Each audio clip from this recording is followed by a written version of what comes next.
My name is Catherine Healy. I'm the National Coordinator for the New Zealand Prostitutes Collective, New Zealand Sex Worker Collective, as we now call it.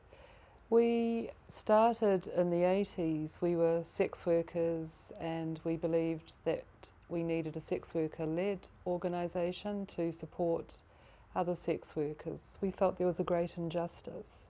People had a perception of us as sex workers as being lesser, as not quite, the full quota, not knowing our own minds.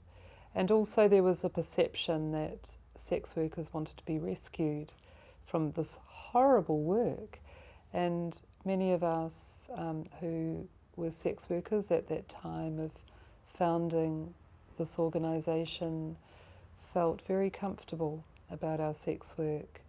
We acknowledge, of course, that as with any work, that many people have different attitudes and approaches to it. So we respect also that there are people who don't feel comfortable being sex workers and may indeed need support. So we're also there to support people who want to leave sex work. My name's Callum Benehay. I've been working for NZPC since 1999. I work specifically with the male sex workers when they come in and ask questions, but I also do policy, admin and research stuff as well. Much of our work as then as today is about creating resources, imparting information that's related to the reality of sex work. We work a lot with people who are considering sex work. We have people who come to us and say, look, I've been giving it serious thought. Do you have any information that would be useful? We work also with family planning and sexual health, and we provide clinics where sex workers can come to our community centres, which are in 5 parts of the country: Auckland, Tauranga, Wellington, Christchurch and Dunedin. But the community centres with sexual health clinics are in Auckland, Wellington and Christchurch.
Know what our services are.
Find out necessarily that they're a sex worker.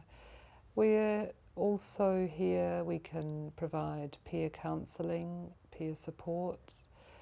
We have non-peer counsellors as well that we can refer you to if you need that kind of service. We have good contacts with complementary organisations such as drug and alcohol services. When dealing with male sex workers, there are specific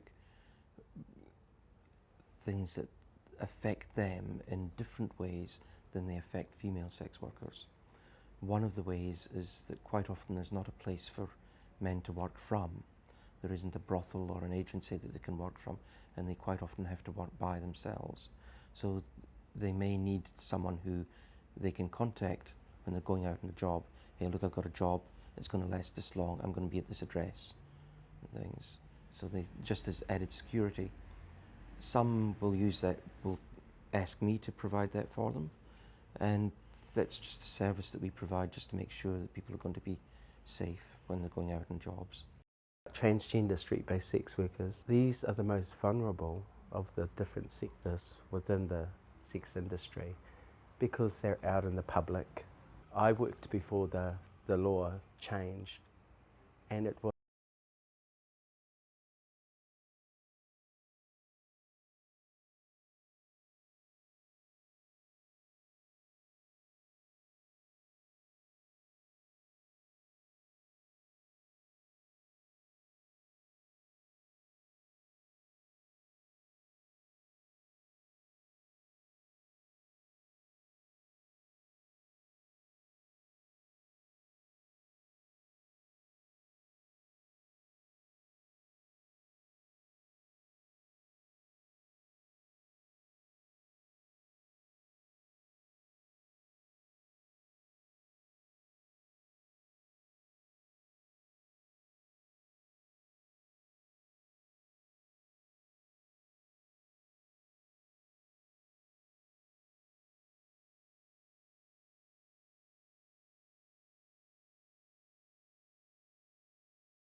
It's in the best advantages of sex workers to keep themselves safe so that they can work healthy.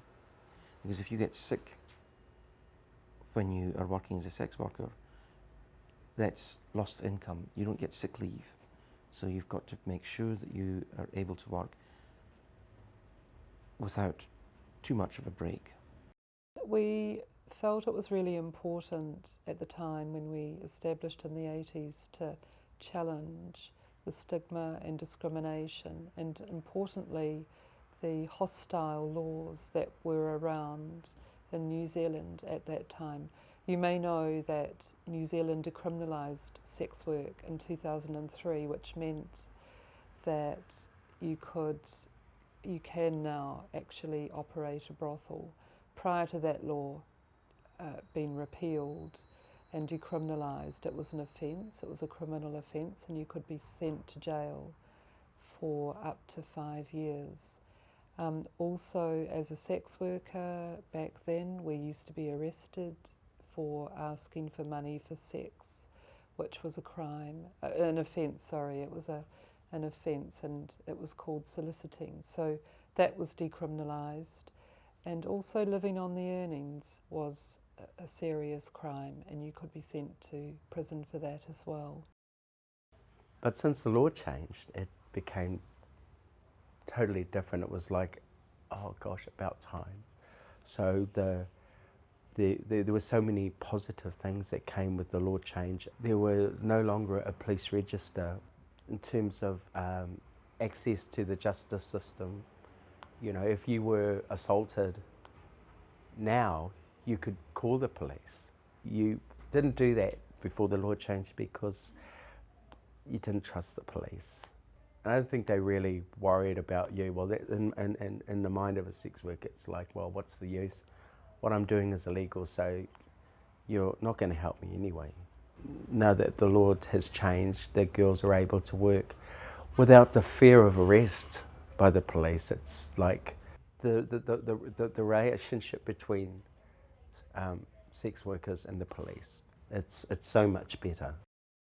So today in New Zealand, decriminalisation means that you can operate a brothel as a sex worker, you can work with your friend, you can work together, you can decide whether or not you want to work in a managed brothel, so you can say, okay, I don't want to organise my own sex work, but I want a third party, such as a manager, to do that on my behalf.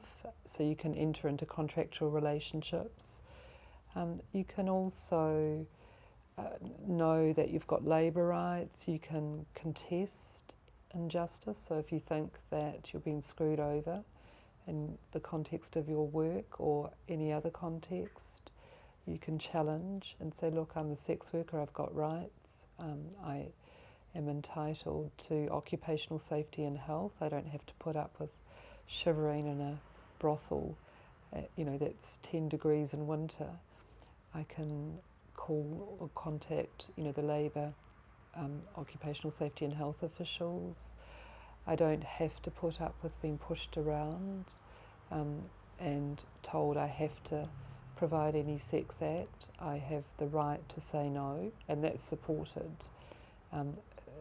importantly in the Criminal Act. Like nobody's got the right to tell you to have sex against your will and to induce or compel you to do that.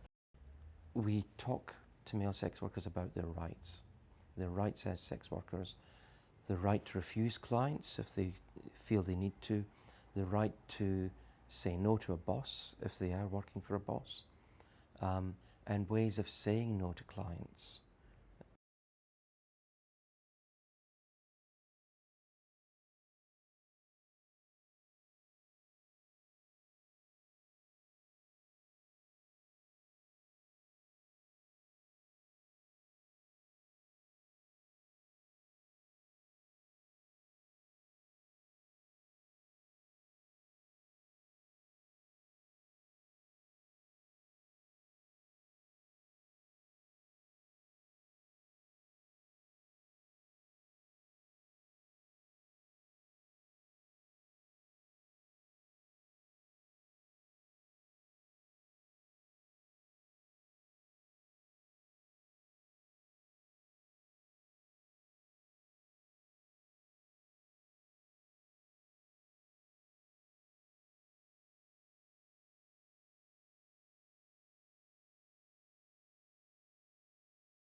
Or both the sex worker and client being criminalised.